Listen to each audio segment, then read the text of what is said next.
Bismillahirrahmanirrahim. Assalamu alaikum and welcome to Sports Extra. I'm your host Ahmed Nawaz with the latest roundup of sports today. We've got a lot to discuss on the show. We of course start off with cricket, where we tell you about the latest of rankings in the International Cricket Council. All there is to talk about, people who are making amends, who are gaining spots in the rankings, and those people who are still at consistent positions. So we'll talk about the fact that how Keshav Maharaj is dominating, how Adil Rashid is dominating, and of course we've also got to talk about Australia, who are in the best form of their lives right now. So we'll all talk all about this, and of course India's dominance that continues as well. After the rankings, we will move on to some quality cricket, and as the T20 World Cup nears in, a lot of these teams are getting quality practice as well. New Zealand were up against Australia, and Australia convincingly beat them. Now what is interesting in this game is that once again 200 runs have been breached, and not just breached, but they've been chased down as well. So I really want to talk about this because Mitchell Marsh was always, he is there, but the fact that he's clinical in every format is something to discuss, and for the youngsters as well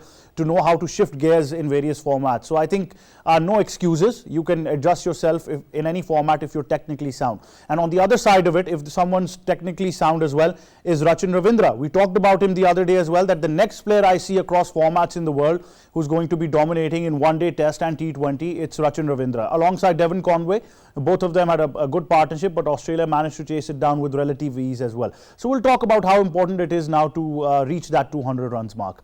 And of course, with the T20 World Cup coming up, like I said, that 200 is going to be the new 150-60. So, we'll take a leap at that as well and discuss with our guests that what is the right way to construct a T20 innings for any side. I mean, how do you accelerate in the power play, then build an innings, then accelerate again in the last couple of overs? What's the strategy, and what kind of combinations then do you need? Technically sound batters, the so-called terminology of power hitting, how do you adjust that? So we'll talk about that in detail as well. And then of course, so we move on and we give you some more news from the world of sports as well.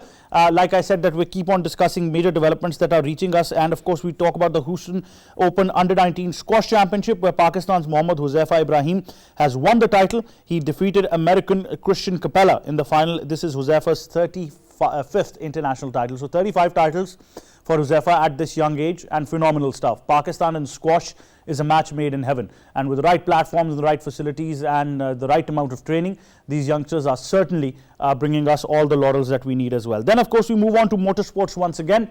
We give you all the action. The pre-MotoGP season testing at Qatar's Lusail International Circuit, and Italy's Francesco Bagnaia has held the fastest lap time record. Italy's Ania Bastianini finished the race in second place, while Spain's Aleix Espargaro finished in third place as well. So I think particularly for Francesco Bagnaia, it's going to be a very important season once again. His dominance continues, and we talk about the systematic changes as well. We'll take a look at them as well. Then of course we move on to Pakistan, and we talk about how Pakistan is a fantastic destination for rally racing. Once again, the 19th edition of the Cholistan Jeep Rally, the trophy has been unveiled. Artists performed a cultural dance in the event. A magnificent firework show was also held. Vehicle registration, technical inspection, medical checkup of drivers is underway today. Cholistan Rally, one of the most toughest terrains when you talk about our part of the world, really challenging, not just for drivers but for the vehicles they're driving as well. You can talk about suspension issues, you can talk about hydraulic fluids. Everything is put to the test when it is Cholistan, because like I said, the terrain is unforgiving, and it is absolutely superb for all those enthusiasts who are into rally racing as well. So we discuss all of this in detail. Time now to introduce the guests. First of all, in studios, we've been joined by cricket commentator, international broadcaster and presenter Asif Ahmed. Assalamu alaikum. How are you, Asif? Walaikum assalam, Ahmed. I'm very well. Thank you. Great to have you on the show. And we have also been joined by first-class cricketer and senior cricket expert as well, Kashif Majid. Assalamu alaikum. How are you, sir? Walaikum salam. Thank you, Ahmed. Well, like I said, that we've got to discuss the rankings as well. Kane Williamson is holding first position among batters in Test. Babar Azam remains the #1 batter in ODI rankings, and of course Babar and Kane Williamson are the two much talked about topics in the world as well. But the fact is that, Asif, what's important to know here is that if you want to make a mark in the world of cricket across formats, technically sound is the way to go. Well, that's an important thing, and that's why Kane Williamson, Brian Lara already written about him that he's the perfect player for all the formats, and we had discussed a lot about these things. But here I would like to discuss about the Pakistani bowlers, why they are not in the ranking, either the spinners or the fast bowlers. That's the important thing. And Pakistan team is struggling really hard in test cricket. If you see that Pakistan was playing against Australia in last 3 tests, yes, a couple of our fast bowlers, they performed really well. I must talk about some youngsters, as Amir Jamal, that was his first tour, and a remarkable performance from him. Some senior players like Haris and Shaheen Shah Afridi, because they're the backbone of the Pakistan team, Pakistan fast bowlers. Shaheen Shah Afridi, if you see stat, I was just checking that from last, if you see his overall record, track record, that you will see that he is good. But now from last couple of years, that his performance is under fire. People are talking about him. People are under criticism and people are criticizing him. Why? Because he is focusing on shorter format, and that's the problem. He's playing franchise cricket all over the world. Either it's ILT, either it's Bangladesh Premier League, or rest of other leagues, some other leagues as well. Why the focus is not test cricket? Why there is no fast bowler in the test ranking in ICC? Because their personal goals. Their personal goals are to earn money. Yes, we are with you. This is your right. But once again, the national duties and national interest comes first. I'm going to come back to that because Asif has raised a very important point as far as our bowlers are concerned. But Kashif, first of all, we must explore that why is it that Kane Williamson is so successful in the world of cricket? Just because he plays the ball very late, and that is it. When we talk about the technique, the perfect hand-eye coordination, for a batsman, it's always how much time you have got, to play the ball as late as possible. And when it's Kane Williamson, just going through the recent clip, he was chewing a bubble gum, I guess, and just going through that intense motion of playing test cricket, scoring a boundary in the covers while having that chewing gum and making a bubble out of that chewing gum. So this is the time he has got. Although it just not justifies his talent and his skill. Second important thing, the most important thing for me, is a cool head on the top of his shoulders, and this is where he excels in every format, because he knows his game, he knows his limitations, he knows the strengths attached to him as a batsman, and he just explodes them, and he is always a good to go guy when it comes to every format. And this is where the talent meets the passion. You as a cricketer, I can imagine, as an athlete, I can imagine what a tear in ACL means, and from coming back to after ACL tear in the World Cup, and then going through that pain of thumb fracture, and he's again back in the contention for playing the semi-finals. It's just intense. So hats off to Kane Williamson. Absolutely. Now I think he's a treat to watch. If anyone in the world right now is playing textbook cricket, it's got to be Kane Williamson. And of course, Asif, because we raised that point as well, you just mentioned something very important. I think in the world you've got right now, the way the system is and how international things are, I think you've got two options. And one of those options is prioritized by young players, and that is how we can become a brand in a very short amount of time. If you look at former cricketers, including Waqar Younis and Wasim Akram, because they're the two most talked about bowlers in the world, even Shoaib Akhtar to an extent, they categorically wanted to be great. They didn't just want to be famous. So I think that really sets the difference between our young bowlers as well, and for bowlers who have played in the past and have made a name for themselves, and for Pakistan as well. Ahmed, the important thing is that what Pakistan Cricket Board is doing as an organization, and are they setting their goals? Actually, this is the first question. Are they giving respect to the domestic cricket or not? You were talking about, you have mentioned two names, Wasim Akram, Waqar Younis. If you see their record, their stats, you will find that they had played plenty of first-class cricket.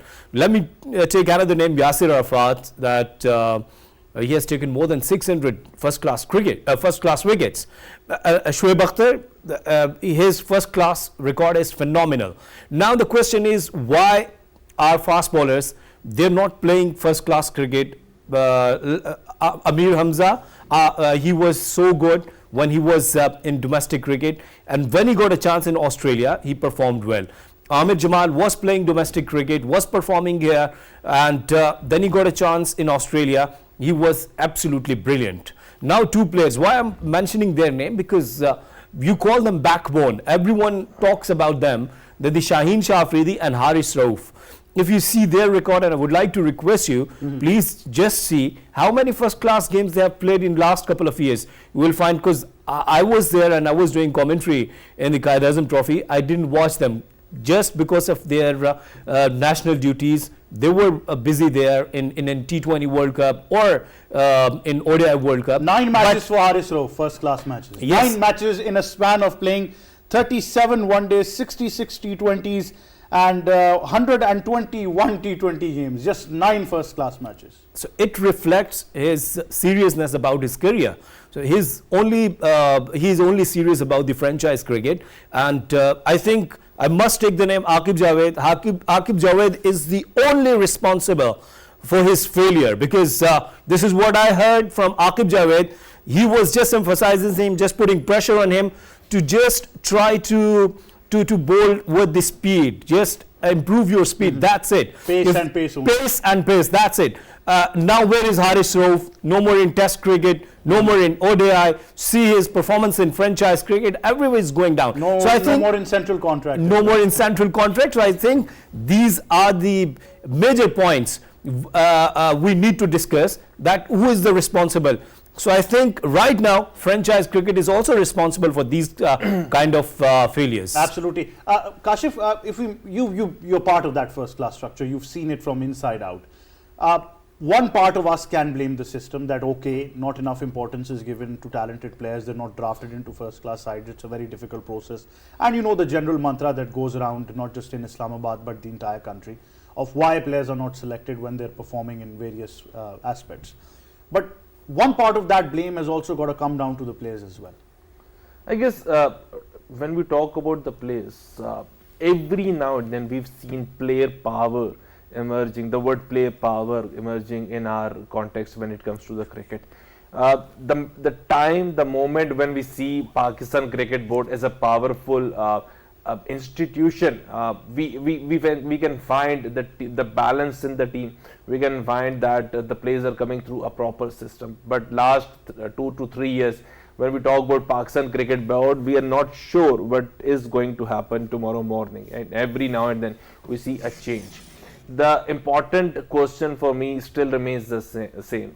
If I want to encourage players to play domestic cricket, I start picking domestic players to play and represent the national team, and that is very simple. Just look at the Multan Sultan team. When we see Muhammad Ali performing exceptionally well, when we see Abbas Afridi performing exceptionally well, when we see Usama Mir and all those guys who have been regular in domestic arena have been performing exceptionally well. So let's start picking them and create a team, and just forget superstars for some time being. Let's put it that way. Everyone wants to open in T20 and nobody wants to play in the middle overs, because every now and then the limelight is on the player who have scored bulk of the runs, and it's the opener's job, because that's the easiest job in the white ball cricket, to be an opener. And the most easiest part is when you are playing T20 cricket, that you have got to play the 6 overs power play. So this entire debate of picking players come to the simple conclusion: start picking your players from the domestic cricket, the domestic performers, and ask them to represent the national team. Everyone will starting playing the domestic cricket. Well, I think it's about the system prioritizing it as well, because Kashif, what Kashif mentions is these are first-hand encounters of somebody who's been in that structure. And you know, then we shift that debate to the quality of pitches as well, what kind of players they would produce. But Asif, just during that conversation, we were just gazing that on one side you've got a so-called international brand who went to Australian leagues as well, who's just played 9 first-class matches. And on the other hand, if I want to talk about, which I just, you know, me and you were just seeing, that Mohammad Siraj, who's been briefly part of that Indian team, he has played 65 first-class matches. Well, that's the difference between, you know, once again, where you are standing and what you are thinking about your career, your future. You want to be a hero or you just want to earn money? Now there's a question mark. You know, you have taken the legend's name, Shoaib Akhtar, if you talk about. If you see, he played around 100 first-class games.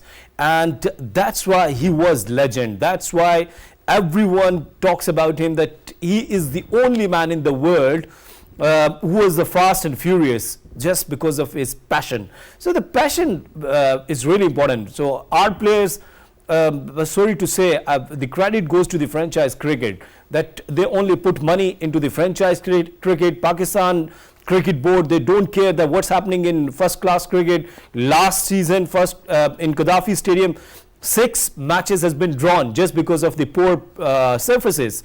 No help for the fast bowlers. Only that was the batting paradises. Batters were enjoying. Batters were scoring double and triple hundreds. So I think that the Pakistan Cricket Board is directly responsible. The previous regime, now the new regime is, we are expecting something good. We always talk about this.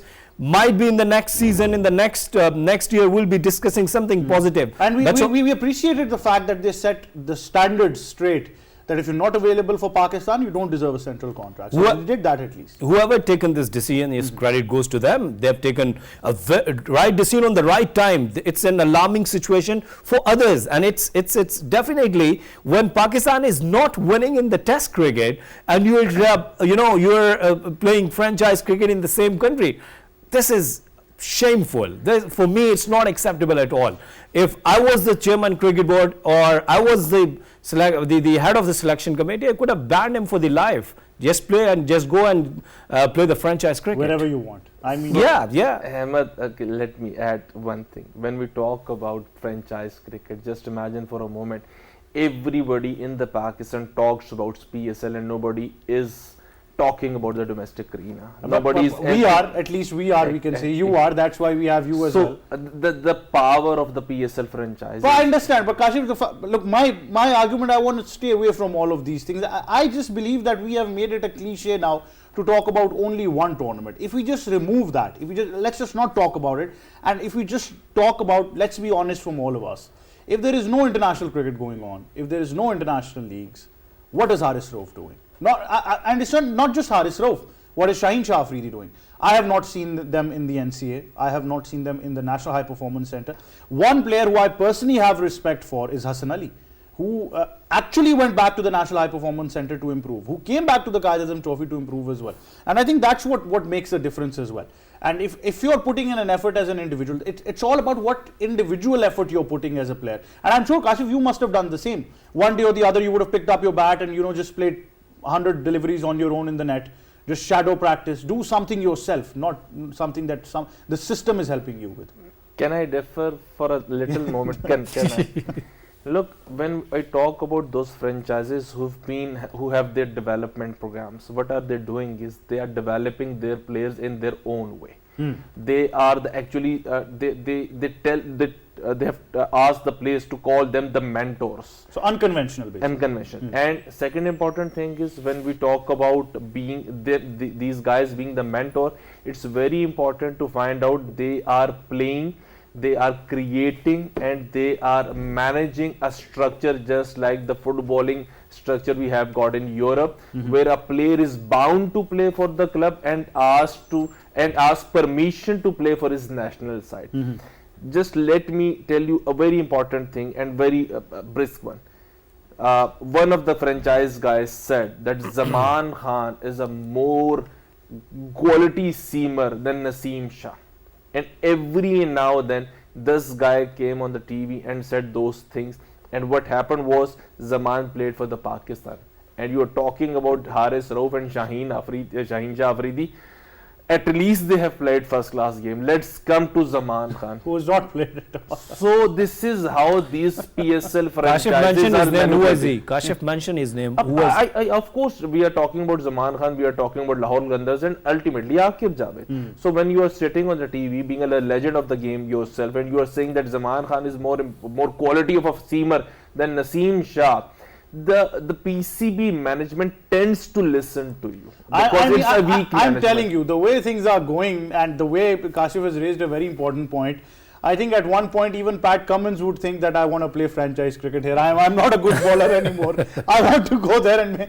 But that being said, now let's just shift our focus to international cricket. Ahmed, can I Pat Cummins would love to play for Lahore Qalandars, so his case be forwarded to the Australian cricket board. Well, that being said, now let's move on to Australia and New Zealand, because we saw a runs galore, more than 200 runs, and chased down with relative ease and courtesy of the skipper, the stand-in skipper Mitchell Marsh, who was absolutely brilliant. And looks like, Asif, that Australia's dominance is going to continue, and people are forgetting that Australia and New Zealand are going to be two top favourites once they go into the T20 World Cup. Yeah, what a nail biter that was, and what a class innings from Mitch Marsh. 7 sixes for him. And if you see that even New Zealand bowlers, they were bowling on his strong area. That was the problem with the New Zealand bowlers. Yes, Santner, Ish Sodhi, he hit 6 sixes towards mid-wicket and the cow corner area. What does it mean that he's so strong? And some of those shots were with these cross bat, but the technique and the execution was perfect from Mitch Marsh. And then Tim David, the cameo of Tim David, that was really, really important. He played only 10 deliveries, and the strike rate was more than 300. What does it mean that Tim David, strong arms, strong shoulders, he loves to hit, he loves to smash and everywhere. Who you have to thank for Tim David. Yes, I'm not taking the name. And No, I'm not taking cricket. And it's Hong Kong cricket. So cricket Hong Kong. Yes, and and then in the earlier David Warner, he played good innings. But the thing which we guys were discussing, that was the technique. Rachin Ravindra, for me, that was the man of the match. What a player. What a player in modern day cricket. Across formats, Kashif, let's talk about Rachin Ravindra, and then we come to the dominance of Australia. I mean, at such a young age, what kind of confidence he has carried throughout the previous World Cup edition and even now? What kind of a captain he has got for the New Zealand? A captain who knows how to utilize his players as well as how to create a hero out of a player. So when we talk about New Zealand, everybody talks to Kane Williamson, and he is one guy who knows inside out of the cricket. Now coming to the Rachin Ravindra, yes, Kane Williamson is there, but when we see Rachin Ravindra, he knows his strength. He is a very solid batsman on the front foot. We have seen quality innings in India. The most important part is you are a quality batsman on the front foot, but it just not mean every time a bowler bowls you a shot and you get into some sort of a tangle. You know how to manage your weaknesses, and this is where Rachin Ravindra is so exceptional. To manage your weaknesses is what Rachin Ravindra is doing. That an important thing is he knows how to score runs, how to build innings, because he has played a quality and good amount of first-class cricket. Well, Asif, had Ravindra been in Pakistan, what number would he have batted? He was a famous player for a franchise cricket, and if he was a famous player, he'll be playing. Sorry, Asif, and he'll be playing a no-look shot. No, number 11 probably. Yes. Well, that's the problem. He's so good within his V, and that's the quality of Daryl Mitchell as well. Because I've watched him. He was so good. Earlier, Kashif was talking about that the Kane Williamson, he plays so late. What does it mean? That he just waits for the delivery to come towards the batter. And this is what I heard from Brian Lara, and Imran Farad told me about this, that I have shared before as well. Let me share this. Brian Lara said to Imran Farad that do not play away from the body. If you want to become a legend, great player, just wait that the ball is coming towards you, and then just middle it. There is no need to go with the hard arm or with the force. Just time it. What does it mean? That the entire world, they're working on the technique, and we're looking for the power hitting coach. And which I must say that if we talk about that blend of playing the ball late and setting an example in the past for this power hitting, you got to. It's my personal opinion that I think. Inzi Bhai was good at that as well. Inzamam Haq was brilliant when it came to that modern art of playing cricket, and that's what even former Indian players have talked about, that he was destructive at a point. But even then, I think you had the concept of playing shots on merit. It wasn't that you're trying to die. But Kashif, with the invention of these shots and whatever's been happening, I understand it's going that way. Australians still find that quality. They, if I take a couple of names which I thought were brilliant with the flow of the bat. You can start off from the likes of George Bailey. He was brilliant. Then we've got Mitchell Marsh right now playing in that corner. In the past, we've had Aaron Finch playing with that same speed of the bat as well. So they've clearly dominated. And the fact is that even if Mitchell Marsh was out, another player was ready to step in and realize what role he had in the game as well. When we talk about infrastructure of the game, Australians are always on the top. They've been playing cricket for the last 150 years, more than 150 years. So the infrastructure they have developed, they are traditionalist and simultaneously, while being playing in the area or arena that is traditionalist, they are coming up with different routines to enhance their hitting ability. I still remember 10 years back there was a concept of playing golf, a cricketer going to play golf, and just because they are playing golf, because the two legs they stay on the same area, same patch, and this is what they call the base of a batsman. So if they have been doing for the last 10 years, they have to be on top. But second important thing, when they talk about their franchise cricket, we haven't seen much going on in Australians Big Bash League other than cricket.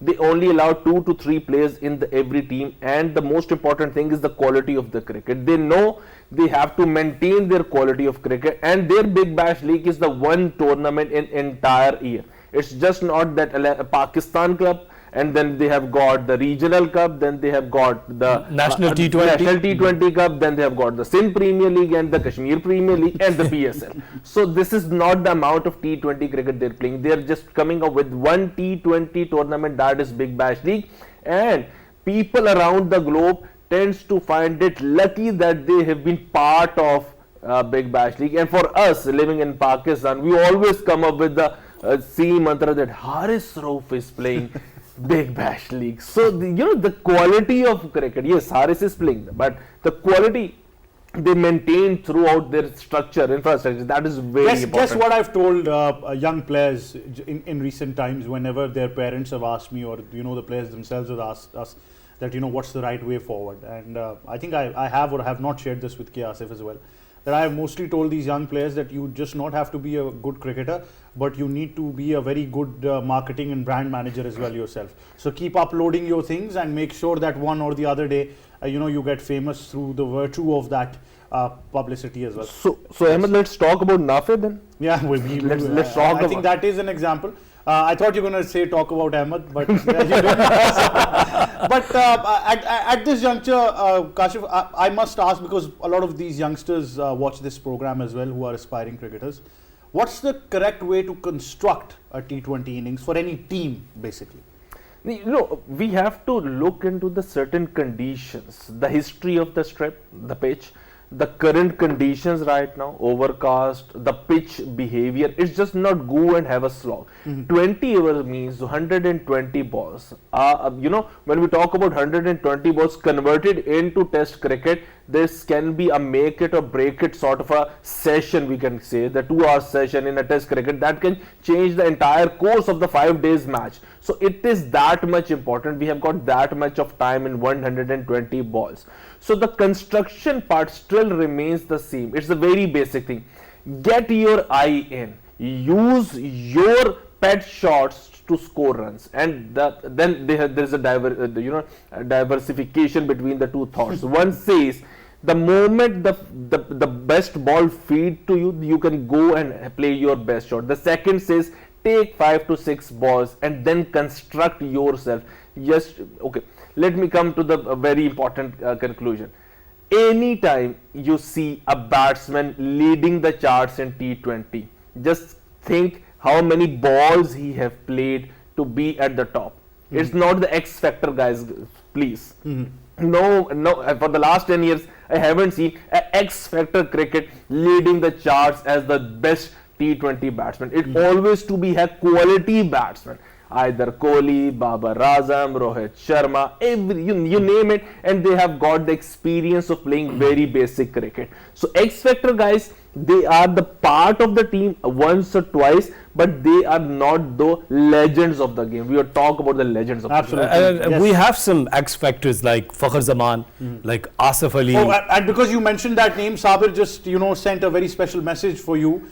Thank you, Sabir, for first of all staying honest to the show. He said that Fakhar Zaman is the only second Pakistani batter in the ODI rankings. He's at number 13. He said this especially for KR. So is he happy? I think he's jumping right now. I think so. But thank you very much, Asif, and thank you very much, Kashif, for joining us. On that note, we take a short break, but stay tuned. We'll be right back.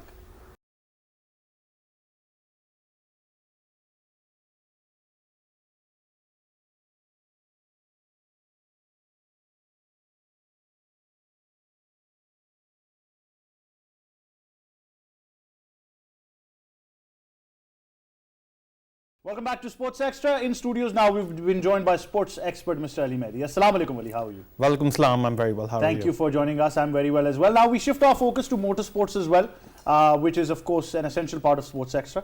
We of course discuss various motorsports, but this time we're focusing on MotoGP and the start of the season as well. Pre-season testing took place in Qatar, and of course none other than Francisco Bagnaia, right now the current champion for the year 2022 and 23. Was fastest once again, and there's a lot to talk about, but before we move on to the rider and whatever it is, let's just all of us take a moment, Ali Mehdi, to appreciate and to applaud and to acknowledge the lethal machine that Ducati has been able to produce. When it comes to the machine, when it comes to bikes, there is no this machine which is closer to the Ducati machine. Ducati machine, it is very finely engineered. It is perfect for when it comes to bikes. And if you're on the MotoGP and if you're on a Ducati, no matter how poor of a rider you are, you always have a good chance with the Ducati. Ducati is an incredible specimen. It's the best ever machine ever produced for MotoGP, and it's been phenomenal. Gone are the days when you had Yamaha. When you were talking about Valentino Rossi and all the legends, when they won the Yamaha on Asprix. But when it comes to, the bikes, then nothing gets close to when it comes to this Ducati, because Ducati is just one of the best forms of engineering ever. Well, now talking about Bagnaia, I think he's dominated the last 2 seasons. He's clearly shown us that he's the new breed of riders. Age is on his side as well. And, the skill, the age, the youth element that he possesses, and of course now dominating since the past 2 years on a Ducati makes him the ideal candidate to do something that has only been done by the likes of the great Valentino Rossi or even Marc Marquez to an extent as well. The thing about Bagnaia is that Ahmed, he reminds me of a very young this Valentino Rossi. He's got the same look. He's disciplined Valentino Rossi. Yeah, disciplined sort of Valentino Rossi. He knows how to get the job done, and he's got the perfect machine. So he's been doing extremely well. You talk about when it comes to on the MotoGP, they are back to performing at the Lusail stadium over there, Lusail circuit at Qatar, and because of that, it's once again, the number one is the opener always happens at Lusail. It didn't happen last year because some construction was going there, but it just showed his lap timing and the way he actually qualified that he's just back to his best. It's very difficult to beat him because he's just been so good with that machine, and he's very good at angles, and he's very good at his velocity and speed which he goes to. So I think it's going to be very difficult to catch him this year, especially and even if anybody catches him, it's going to be one of the Ducati riders. Absolutely. And we talk about Marquez now, 8 world titles to his name. And ever since that move from Honda, he's never looked back as well. He's riding the G2 plus version of the bike as well for Ducati as well. But the fact is that certainly pushing a number now. He's turning 32 very soon. He's been there for quite some time now. I've got to applaud him because he probably gave Valentino Rossi competition on the peak of Rossi's career. I mean, if there was anyone who was frustrating Valentino Rossi at that time, the doctor as we called him, it was Marc Marquez. Marc Marquez, I mean, he's aged extremely well. He's the sort of person who's been there for ages now. I mean, a young Marc Marquez actually really challenged the greats like Valentino Rossi. And even right now, with the machine he's got, he's the sort who can actually challenge Bagnaia. But at the end of the day, I do feel that age is not on his side too. 32, when it comes to, MotoGP, is slightly older. You need to have a very good physique. You need to be very thin. You need to have good, at the same time, you need to be very versatile. Very flexible too. But I just feel that because he's slightly on the wrong side of wrong age for when it comes to bikes, the MotoGP, I think it's going to be difficult for him to catch Bagnaia. Well, interestingly, because every year it's getting faster and faster, Marc Marquez has come up with an idea of in the future slowing down the speed rates at MotoGP. I think that's a good idea. Look, if he wants to actually challenge for the title, challenge for the championship, then he'll have to do that. But I just feel that with these new rule changes, I mean, it's going to be very difficult for Marc Marquez to actually catch Banaya, because this fun Banaya is looking absolutely fantastic. Even for the past 2 years, and he's trying to go for the three-peat and, going to try to complete it in 2024. So I think it's going to be, he's probably going to do it, but he is going to be challenged away by all the Ducati riders. But it can't be the pace, because Miguel Oliveira said that, I know that we can be fast, but it's about how you handle it on the corners. And that's what's going to make a difference. We had a crash at turn 4 as well at Lusail yesterday as well. It was Fernandez, if I'm not wrong, he crashed. Ahmed, when it comes to MotoGP, it's all about the corners, it's all about the turnings. How do you actually drift? How do you actually go on about those corners?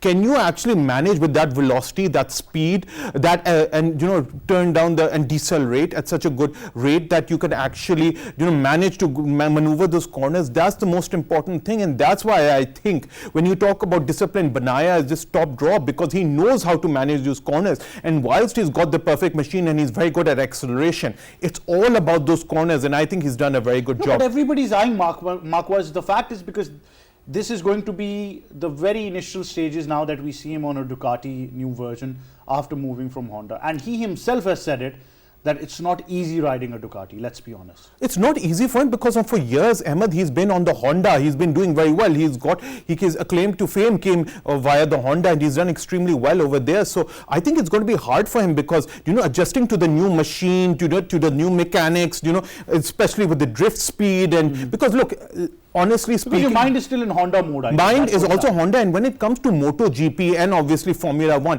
these sort of sports, it comes down to physics, Ahmed, and it's going to take time for his body to adjust to the Ducati model. So I think that it's going to take him time, especially in the first few races, but as the season progresses, you're going to try to see him try to catch Banaya. Well, Ali Mehdi is spot on with that, because even Marquez said in an interview that instinctively, I've been riding a Honda for 11 years, so my instinct is a Honda. So instinctively, whatever I'm doing with this bike is something that I was doing with Honda. So it's going to take some time. And he also said that in Valencia it was okay, but it was difficult. And I think he had it tough in Lusail, but you got to applaud him if he's still on a new system after 11 years and still manages to be the top rider for Satellite, Dubai team. But the fact is that number 4 on the grid. So that is still a major improvement for him. And obviously for a rider like Bagnaia, who's dominated 2 seasons, fastest right now, would still have it on the back of his mind that an experienced champion like Marquez is right behind it 4th. I think, if there's anything we can get Marquez, actually get him close to Banaya, is that experience. Considering that he's actually come 4th in the season opener for qualifying, I mean, it just shows that, this Banaya has to be extremely careful, because on a Ducati, good machine, the quicker he adjusts, the better chances he has that he can actually catch Banaya. 14th at the end of day 2, nearly a second off Enea Bastianini in the factory Ducati was Marc Marquez. But the fact is that if you look at the overall pace and you look at everything, and it was even the analyst said that he was coming off the track multiple times. So I think it's just about getting the hang of it, as Ali Mehdi said, that that's going to be the key as well. But sometimes, Ali Mehdi, your strength also becomes your weakness, because once you're not looking back, then you tend to be the most vulnerable rider out there.